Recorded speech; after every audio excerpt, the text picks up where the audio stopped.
Hello everyone, IndigoSnake here, and welcome back to my channel. I know you guys have been waiting in so much anticipation for the continuation of Xenosaga. I just know it, even though you can't tell from the views. So based on the last episode, we're just walking around and talking to the NPCs around here. One thing I want to note that I got a little wrong in the last episode was that Sector 36 is the sector that we can't actually get to. So despite the fact that we're tourists and everything, for some reason this game decided we're going to keep the cool area totally off limits. You guys can't go to it. You get to go to the I don't know, the working class area where there's not really much to see. We got depressed people over here because the wife has died. You know, we got people out here who are just working, work. We got tacky ends. We got the laundry. You got people over there at the laundry who has like a family falling apart. And we got the bakery where the father is working his people to death, but not really showing himself and kind of like setting them up for failure. It's fun. It's great around here. Oh, crap. This made me go backwards. Freaking hate that shit.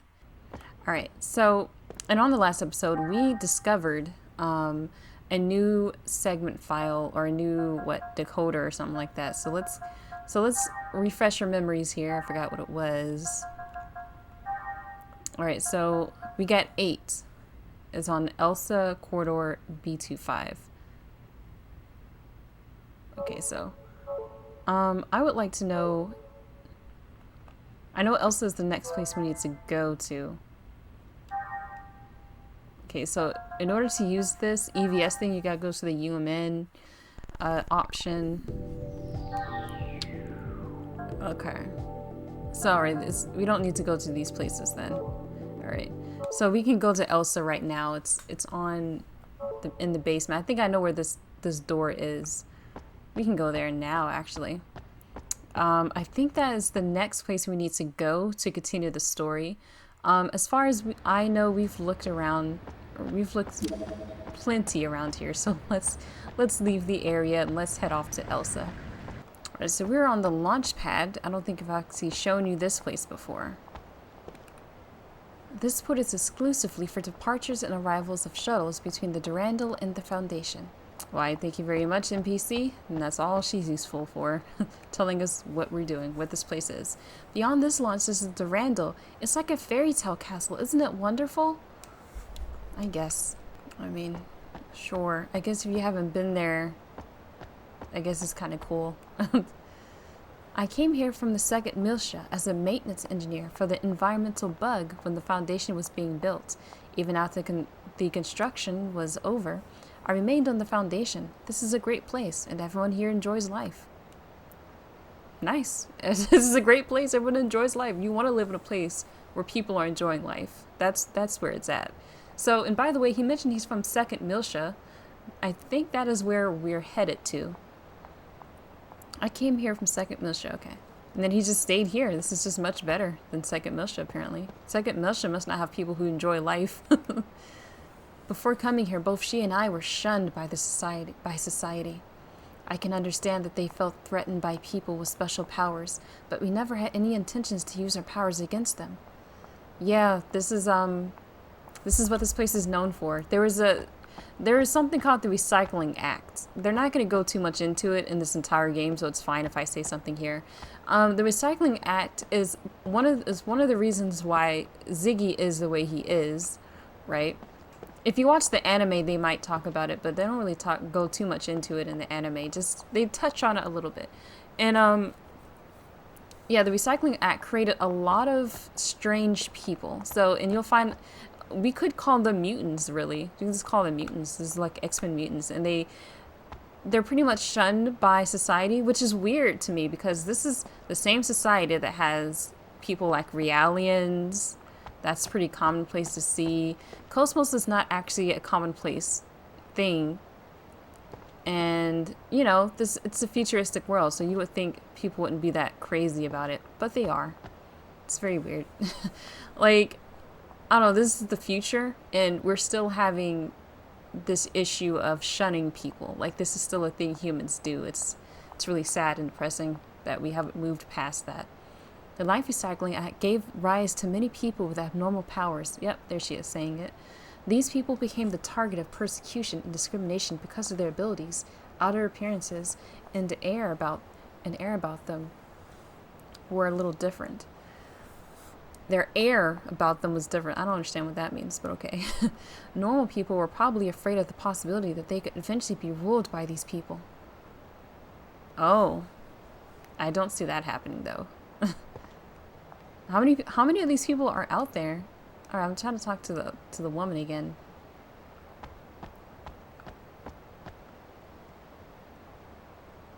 A law that was created to make people happier ended up making people suffer. After the Species Preservation Act was instituted, those types of instances stopped happening on the surface, but the situation hasn't really changed. I was looking for the place where I fit in. Okay. Everything has changed drastically since I came here, however. It soothed my scarred and cowardly heart. I learned that people can respect one another. I think the Realians are treated the same. Perhaps the Realians feel the same way. Well, she has a lot to say. Yeah, Realians, like I said, they're out there too. You would think people are used to that, but I guess not. Is there any more information I can find about this? UMN. Let's see, we got a database. You can look at Gnosis here, by the way. Have I seen these? Oh yeah, that's right. We were on the, we're inside of the Gnosis. That's where we saw most of these. Yeah, cool. Let's look at these keywords. Some sort of act. Look at all this, guys. You can go in. Look at this Dig B. Does anyone know what that was? Dig Beta? Digibeta, a plant of genus Digitalis, which is native to southern Europe. This is, I don't know. Don't forget to take your meds. What's that? A phrase spoken by Cherenkhov's wife. Oh yeah, I remember that. She refers to the medication he requires to maintain the effects of a personality corrective procedure. Apparently, individuals who have undergone this procedure require supervision. As evinced from her comments, I'm the one who'll be held responsible. Okay. Dragon Skull. A multi-purpose railgun capable of firing various types of ammunition. KOS-MOS used this gun to fire a signal transmitter to notify Vector headquarters of the Gnosis transfer coordinates. Dragon Skull, they said. But where's the act at? They probably have it in here somewhere, right? There you go. Gate jump. Hilbert effects. That's cool. There's a lot of information in here. I'm just gonna slide down. Kukan Foundation 2. These are things that you kind of, like, if you were watching and paying attention, you probably would have noticed these things in here. I would be very surprised. What is it called? The Recycling Act. So maybe it's in the T's. Second Milsha. Oops, sorry. Planetary capital of the current Milshan Autonomous State Government. The planet is 13,200 kilometers in diameter with a gravity ratio of 1.03. It was only recently terraformed, so it still has an abundance of forests. The atmosphere-generating nanomachines within the ocean are still active, causing the planet to appear light green from space. Xian's parents' home was located here. Yeah, so she's from Second Milsha. Special Preservation Act. Okay. Species Preservation Act. A law enacted in order to revive the human race, which had degenerated due to the harmful effects of the Life Recycling Act. Okay, so that's in the L's somewhere. I might have passed it, perhaps. The purpose behind the legislation was to preserve and propagate a pure breed of humans that were untouched by genetic engineering, cloning, or organ enhancements. It also strove to restore the original genetic code that had been altered by the Life Recycling Act. Oh, okay. I didn't know they were altering the genetic code. Due to the fact that enforcement is left to the discretion of each autonomous state, there is a pointed lack of standardization and effectiveness across the multitude of jurisdictions. This reminds me of what the issue is with America dealing with the coronavirus issue is the fact that instead of having federal mandates on things, they have decided to, or at least the cabinet that's in power now has decided to leave things up to the state. So each state has their own way of doing it. So if you have a governor that doesn't quite think it's that the coronavirus pandemic is that serious, then your state is probably not doing as much as another state which has a governor that does think like we should be taking the proper precautions. And then the proper precautions is like basically following whatever the CDC says. Some people are not doing that. Some states may not have the capability of doing that. Some people's economies may not be able to withstand doing exactly everything that CDC says, like completely shutting down, especially without the help of the federal government. So there's only so much the state can do, but they're all going to be different. And I think, in my opinion, ineffective. Stuff like that needs to be standardized. When it's a pandemic and something that affects the populace on a global scale, I think it's better suited for a more central power to take control, at least in that situation. It's not always good for every situation, but something like a pandemic, it would be very useful. But here in America, this is where I live. It's not a popular idea to give too much power to the federal government. That's always the thing that everyone's scared of. There's always states' rights versus the rights of the federal government. That's always been an issue, but yeah, there's that. So I think I missed it. It's Life Recycling Act, and you guys didn't tell me that I passed it. What's wrong with you? All right, here it is. Life Recycling Variant. Let's do both of these. Oops, sorry. Oh, now I gotta go back down to it. Okay, here it is. Introduced as a bill in TC 4590. I don't know what TC means. It passed with unusual speed, and was voted into law the following year in 4591. Wow. In the age when cyber technology was at its peak, human resources were dwindling, and this law was intended for effective utilization of these resources. However, with time, the interpretation of the law expanded to condone human cloning, genetic and neural engineering, and other procedures formerly considered to be off limits. Various corporate interests are suspected to be behind this development, which I'm not surprised. Like, if you have corporate power, those are usually the people that control the government, basically. This law remained in effect for 160 years until it was revoked in TC 4754. Yeah, all of that seems very plausible. Very, very plausible.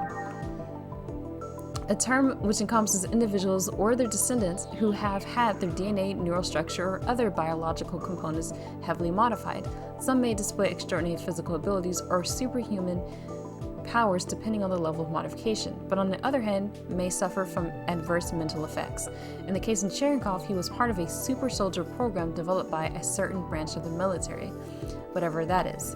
He was created via artificial insemination and equipped with several modifications before being sent off to battle. Oh, I did not know that. He was created via artificial insemination. That's why he's so strange, and he does have a lot of adverse mental effects, and he had to go through a lot of things there. Wow. I wonder if they tell us what TC means. Let me check. No, they don't. They have Togashi. I want to look at Alan, see what they say about Alan, because we don't know too much about him. And other people probably find out more about them as we play along. Ooh, cyborg. Ooh, because Ziggy is a cyborg. What do they say about this? Oh wow, it's so short. A living organism which possesses artificial organs, an obsolete technology once popular in the age before nano and reality technologies emerged. Or yeah, so that's why he always calls himself an ex-human. You know, he's obsolete. You know, he's an old man. He's so sexy. Oh, hold on. Commander Andrew Cherenkov. 36 years old. Are they going to tell us when he died? Because he definitely died, right? A commander in the Federation Marine Corps and second in command of the battlecruiser Roglinde. There is more to this man than meets the eye. Wow. They really didn't tell you too much about him. Jeez. Alright, so I want to check out... So we got some keywords up here that we're missing. Or something. 24 years old, Assistant Chief Engineer of the KOS-MOS Project, General Operations Systems Research Center, Vector Industries' first R&D division. That is a long title. Upon graduation from the University of Bormio, he joined Vector's first R&D division. Although he is 2 years older than Xion, Alan is her junior by 1 year in the corporate hierarchy of Vector. He apparently comes from a wealthy family, but he does not share details of his background with anyone. Hobby fishing. Yeah, that's pretty convenient because we don't really care, do we? Do we actually care? Alright guys, that's enough for that. But yeah, you can look up stuff in database, in the keyword database. But let's actually do something in this episode, shall we? Oh, what does this lady have to say? Those of you taking the shuttle to Durando, please board the vessel. I at least want to find out what's in the segment door. Alright, I'm gonna let you guys see this one more time. Or actually, I don't think you guys have seen this before. But yeah, you just slide down there. It's really cool. But it's a very long, drawn-out series. Because look how long you have to wait between this. It's a long waiting time. So much loading in this game. I'll probably skip the loading stuff for you guys. Because, you know, you don't want to be staring at the screen. Ugh, it's so long. This is a very long-winded game. I enjoyed that fact. And I still enjoy that fact now. Because sometimes, you know, you don't want things rushing all the time. You just want to take your time. Hey, you look awfully bored. Want me to take you to a dot colony or something? I see, it might be a good idea to just wander around for a while. Yeah, so he can just take you places. That's cool. One thing this game doesn't have is like objective markers. Like it doesn't specifically tell you where to go, so you can get lost. But on the other hand, there's not a whole lot of different places you can go to in the first place. Ah, they won't let me go back there, huh? Okay, this may start the cutscene. Oh, Chief, welcome back. Well, did you rest well? Yep, I'm fine now. Then let's get working on doing maintenance on KOS-MOS, shall we? Yeah, this would be long cutscenes. Current output is 5.806 LPP. Not even 3% of the required levels. In other words, you're saying it's impossible to open the door to Lost Jerusalem. Open the door? It's doubtful whether we can even find it. I've told you repeatedly that the emulators were mere supplements. You're the one who ignored that. Because of you, we've lost a valuable asset. I've done what I can with what we have, but it's not going to make much difference. Even Mizrahi couldn't pull this off without the original. So, have you finally come to acknowledge that lunatic's work? I'm just being objective. No one in the universe is as knowledgeable in this field as he was. We can't keep our commander waiting any longer. We'll proceed with Plan 401. Plan 401, huh? That seems a bit extreme to me. The 100 series that Helmer's protege is babysitting, not only does it contain the entire record of Mizrahi's research, but the access code for the UMN transfer column to the sealed area of Old Milsha also resides in it. Treat it too roughly, and you'll lose everything. I'm well aware of the importance of Milsha and the Y data. That's why I'm using him. I do not like him. His eyes share the same look as Mizrahi's. The same as yours. Well, I'll be waiting for the good news. Pellegrini, secure a channel to our commander. I want to report this and discuss our plans for manipulating the committee. Good lord, he's out here manipulating committees. I don't know which committee, but it's a committee. See. So what do you want me to do? The situation is proceeding as planned. Don't interfere with it for now. Of course. I can't imagine the Second Miltian government and the Kukai Foundation will simply hand it over. If this situation warrants, we may have to use the Song of Nephilim. Now this is a surprise. I thought you hated it with a passion. I'm just saying even your toys have their uses. Then why don't you join me? We can enjoy the show together. Thanks, I'll pass. I don't share your perverse taste in hobbies. Yeah, right, you gutless bastard. Albedo. A U.R.T.V. A monster born of life recycling. There are plenty of mentally unstable life recycling variants out there. Just as Cherenkov was one of them.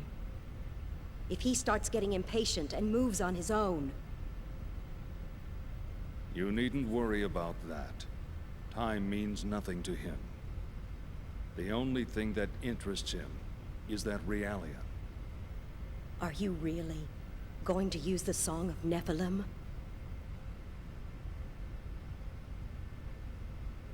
Pellegrini. Have you ever heard it?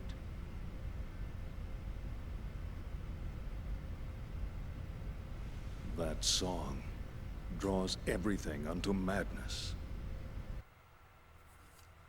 Sounds like a terrible idea to use then. Jeez.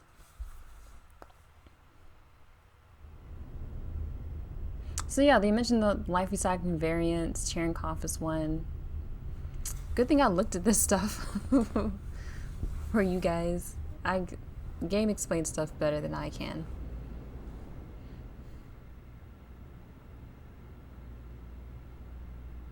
Milsha. I never thought I'd come back under these situations. Chief, is something wrong? Huh? Oh no, it's nothing. She always says that. God. It's nothing. Even though it's definitely something, and she's mumbling How's to that, herself. KOS-MOS? Fine. There are no problems. Please continue. And once again, it's nothing. Yeah, Alan notices this BS too.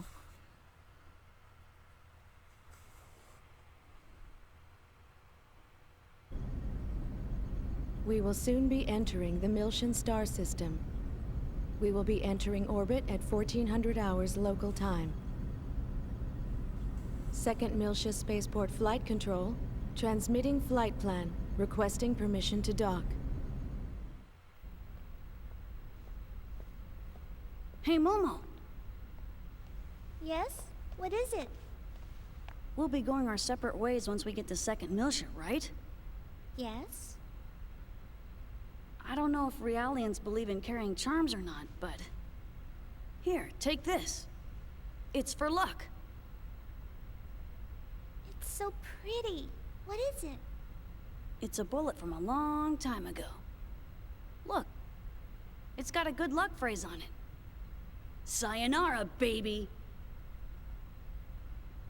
Thank you. I'll keep it safe. Oh, wait. Hold on a sec.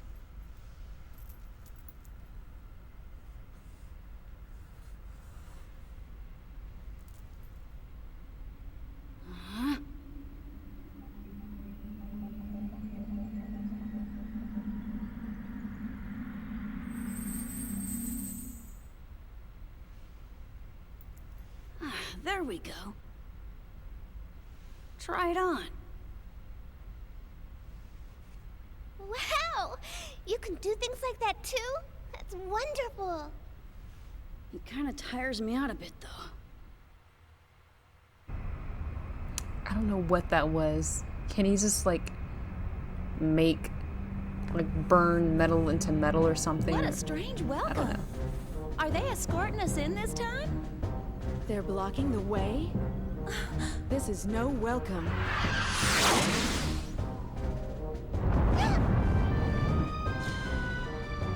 Ziggy!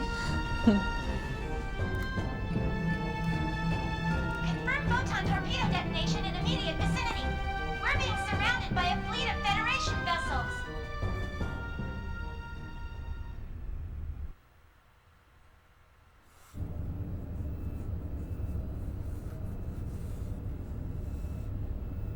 As you can see from this video, the Kukai Foundation has engaged in what is clearly an act of aggression against the 117th Marine Division. From the events that followed, we can only come to the conclusion that this was an act of rebellion orchestrated by the Foundation's creators, the Second Miltian government. In light of these troubling events, we hereby enter a motion for the following. Per Article 104, an emergency suspension of the vested rights of Second Miltia's autonomous government. I'd like to add that the 422nd Fleet from Gedalia has been dispatched to the scene in order to surround and contain both the Kukai Foundation and Second Miltia. Hold on there. Won't that constitute an unauthorized use of force? The deployment is in accordance with the Federation Emergency Powers Act. It is fully within our powers. I would think that the Kukai Foundation possessing that level of weaponry is a far greater problem in and of itself. Perhaps they were heroes during the conflict, or whatever in the past. But the current situation is a result of letting them have their way for so long. The Zohar belong to the entire Federation. Why should Second Miltia have sole control?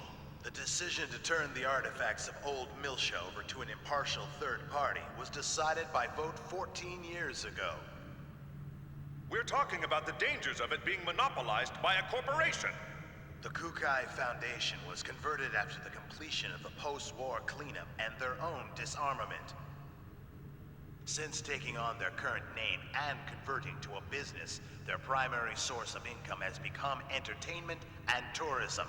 How could they possibly have a vested interest in the Zohar? You call that disarmed?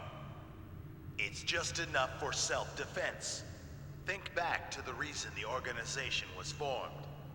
Not only that, we can't ignore their recent achievements against the Gnosis. Can we be certain these accusations aren't merely jealousy on the part of a state that didn't receive post-war government handouts? How dare you! I've heard rumors that Miltia was secretly involved not only with the current planetary disappearance case, but also with other recent developments, including the anti-Gnosis Zohar project. I'd like to hear the Contact Subcommittee's thoughts on all this. Dr. Mizrahi?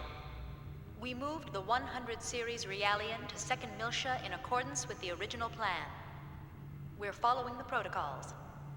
But I wonder, have you forgotten that it was Miltia that produced the lunatic that summoned the Gnosis and tried to destroy the Federation? I sympathize with your desire to defend your late husband, but perhaps you are too deeply involved in this situation. I would not have expected my presence here to be misconstrued in such a manner. Oh, really? This is just done that governmental policy. Oh my gosh. You will the Federation if you continue! Jealousy on the part of the state, that's all. Order! Order! We've just patched in with Representative Helmer. I'd like to hear about the situation from the Second Miltian government. Well, Representative Helmer? In accordance with Federation law, we hereby place the Kukai Foundation under arrest for the suspicion of violating Article 798, Chapter 37, Collection and Concealment of Defense Information, and Article 2153, Chapter 105, Acts of Aggression against Federation vessels, and hereby revoke all rights previously granted. Shut down your engines and relinquish your weapons immediately. Acts of aggression against Federation vessels? Furthermore, should the Miltian government allow the Kukai Foundation to dock the Durandal, we will issue a state of emergency notice under Article 2384, Chapter 115, Part 18, Conspiracy to Aid Insurrection. It looks like they think the Durandal conspired with the Miltian government in an attack on the Federation fleet. Huh? What Federation fleet? Hey, check out the network news on the sub-monitor! You're not gonna believe this! On the morning of the 21st, it appears that the 177th Marine Division flagship Woglinde of the Galaxy Federation's Tessadora Division came under attack by a heavily armed ship belonging to the Kukai Foundation. Oh. The Woglinde? What? I thought the Gnosis attack had been reported already.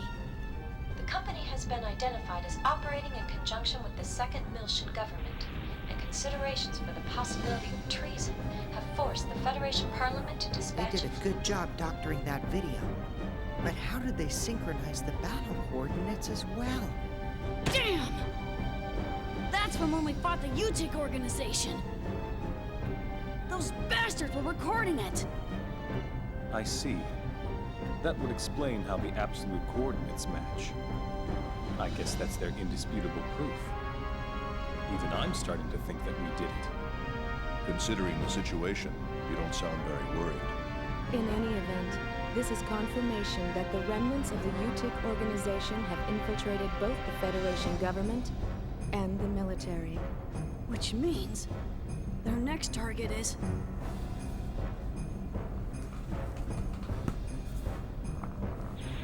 This is such a blatant lie, it's ludicrous. As survivors, if we testify... They'll just claim that you survived because you were in on the conspiracy. This is insane! Do you think this is why headquarters hasn't communicated with us?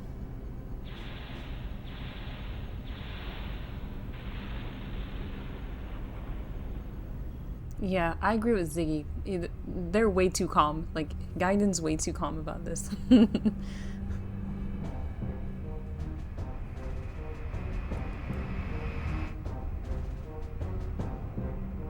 Like, freaking Ziggy has more emotion in his face than Gaiden does, which is saying something.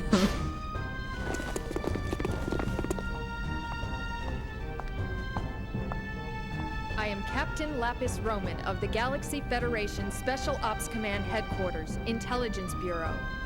I hereby place the ship under custody of the Galaxy Federation.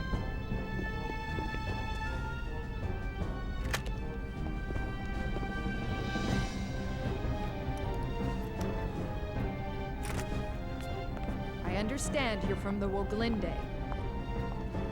I'll take you in as witnesses. All Vector property will be temporarily confiscated as evidence. KOS-MOS. Here's the 100 Series Realian under warrant.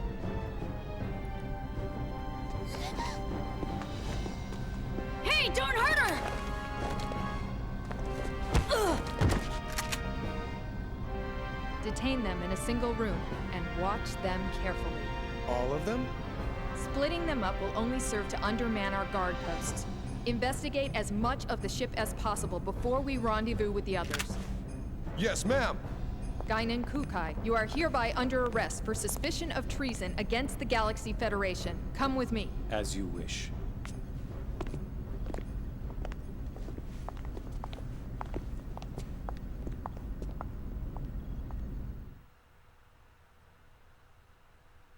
Junior does not seem very happy about this.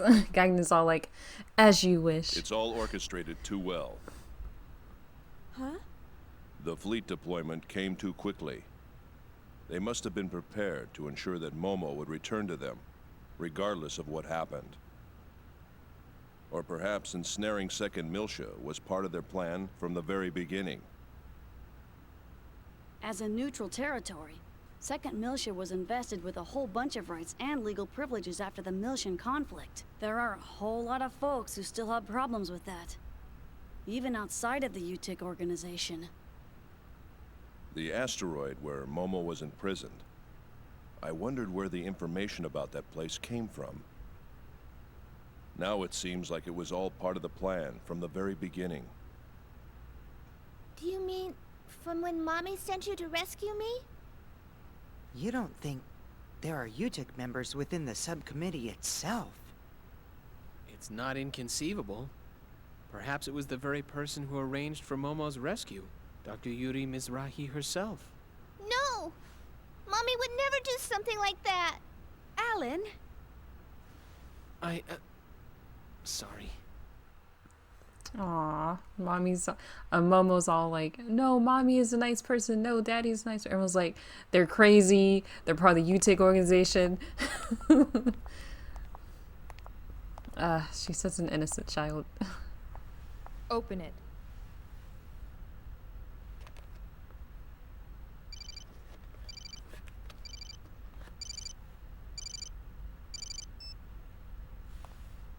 Helmer? Sorry to keep you waiting, Guinan. I'm in a somewhat difficult position myself at the moment, but I'm doing what I can with the Federation Parliament. Now, the woman beside you is Captain Lapis Roman. Several years ago, I sent her to infiltrate the military in order to keep tabs on the U.T.V members within it. She is one of my most trusted subordinates. Always prepared, aren't you? Caution is something that comes naturally with age. Captain Roman will investigate the Durandal's records before someone modifies them. Please assist her. Understood. I'll give her the Durandal's master key. Sir, there's an EPR comm from the CEO of Vector. Vector? All right, I'll take it. If you'll excuse me, I'll let you know if there are any developments. Busy as always. Not half as much as you. That is an old-looking phone. Good lord. It's good to see you again, Representative Helmer. Likewise, Mr. Wilhelm. We haven't spoken since you resigned as Executive Committee Director. I'm well aware of the situation. Allow me to make a recommendation to the Parliament as well. Mr. Wilhelm, you're too kind. Actually, my concerns have even prompted me to dispatch the Damarung, which is currently underway to the Milshan system. Your concerns? This incident, surely you've realized by now that... There's no question of the U.T.C. organization's involvement in it. Exactly. Given that, it can only mean they're after one thing. The original Zohar in stasis on Milsha, and... Udu. Udu. Yeah, guys. Think about that. Can't allow that to be awakened again. I believe our firm's KOS-MOS and its related staff are currently in your care. I apologize, Mr. Wilhelm. I'm afraid the link between the Kukai Foundation and the Second Milshan government is... Ah, of course. Then please pass a message on to Guinan for me. Surely that would be acceptable. That much I can do. Tell him that we'll lend him KOS-MOS for a while, and he can use her as he sees fit. We still have time before the Zohar project commences, and in the worst-case scenario, she'll definitely be of use. We'll have the second R&D division and the tactical sim lab provide support. Are you sure? Isn't that top secret? It's a calculated risk. From our point of view, the more real-world data we get, the better. All right. I'll convey your message to Master Guinan. Thank you. Good day, then. So Guinan can just use KOS-MOS. I'm sure Xion doesn't know anything about that. Udu. Yeah, guys. Udu. Udu. The preliminary inquiry shall now begin.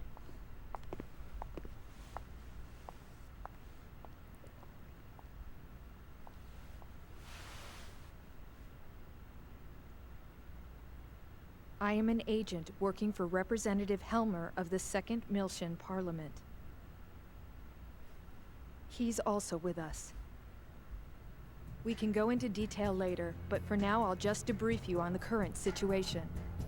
You are presently under the custody of the Federation government and the military. I'll be honest with you.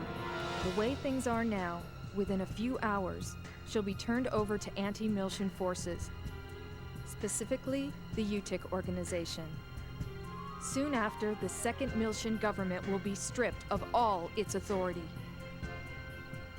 At this moment, Representative Helmer is working with the leaders of the Milshan Parliament to buy us additional time. However, our opponent's skillful manipulation requires us to find concrete proof of your innocence. But how? That's the question. We need something that would give conclusive evidence of your innocence. Conclusive evidence?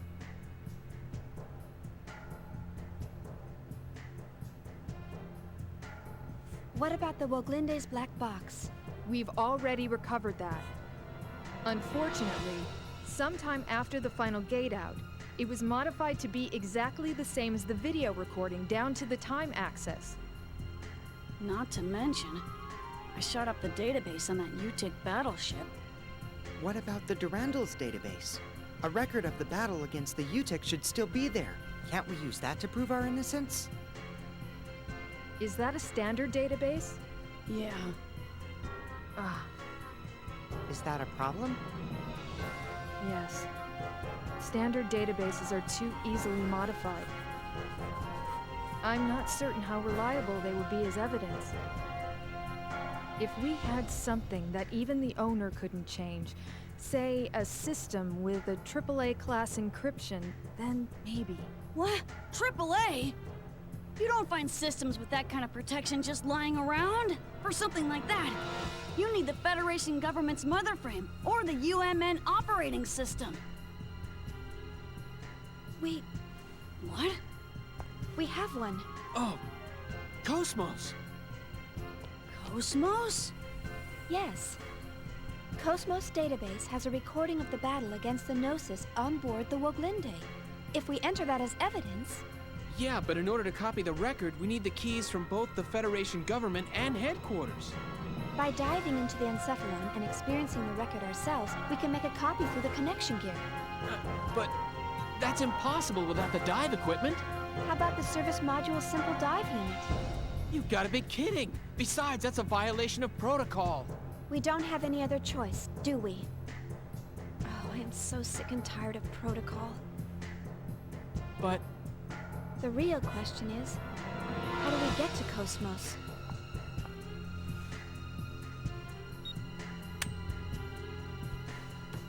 That'll open any locked doors you come across. I'll just say that we were careless. But to make it look legitimate, you'll need to knock me out. You sure? Otherwise, no one would believe it, right?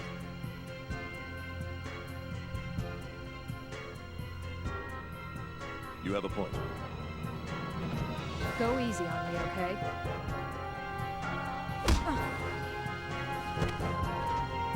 Forgive me. Thanks. You're pretty cool.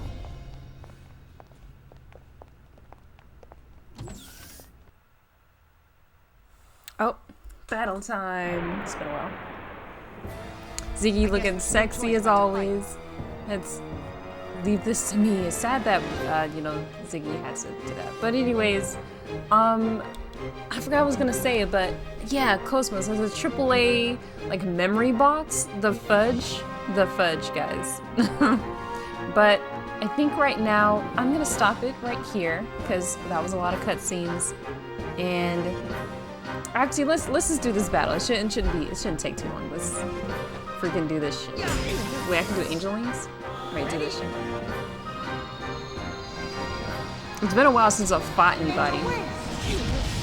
Oh, that really didn't do that much. 111? What?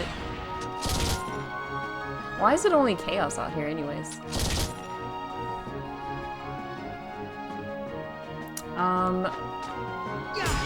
Let's do... Oh, that's not really that good. Okay, but he's dead. I like that he's missing everything. Ooh, Lunar Sill, try that. Lunar Sill always does pretty well against soldiers. It really didn't do that good. Like, his moves suck. I don't understand. Alright, Angel Shot. Ooh, still pretty bad.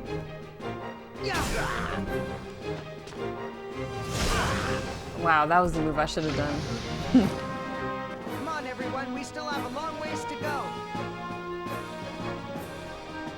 Who are you talking to, Chaos? Okay, finally we got an escape pack. We're definitely not going to use that as far as I know. Unless things really get dicey. Okay, so yeah, we're going to stop right here. A lot of cutscenes. You know, we got just various people out here. We got the only black dude here. He is a representative of the Second Militia.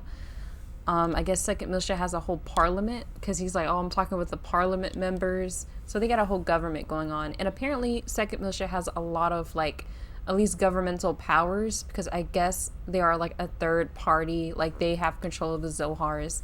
And the U.T.I.C. organization, I'm not sure if they're like legitimate or not, but everyone knows about them and they're infiltrating, they're spies and all of that inside.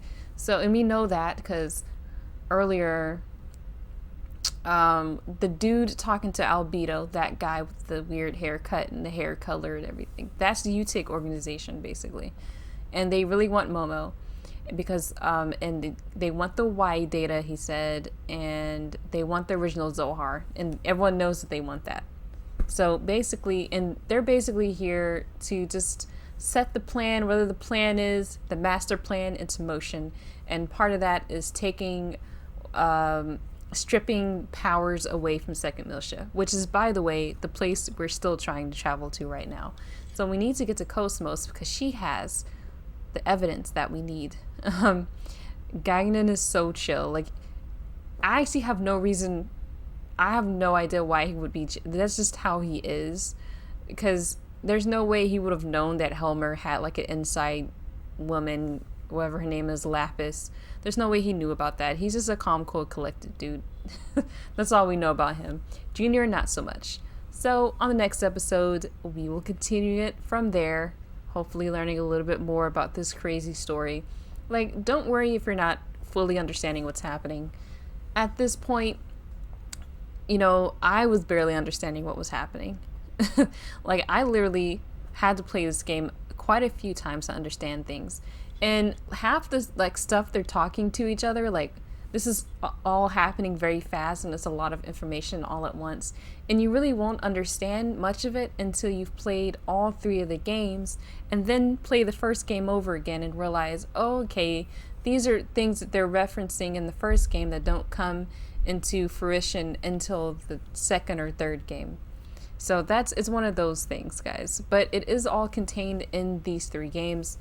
And I don't know, there's also a lot of like side reading that I'm probably not going to show up here, but you'll understand most of it, hopefully. So, guys, catch you on the next episode.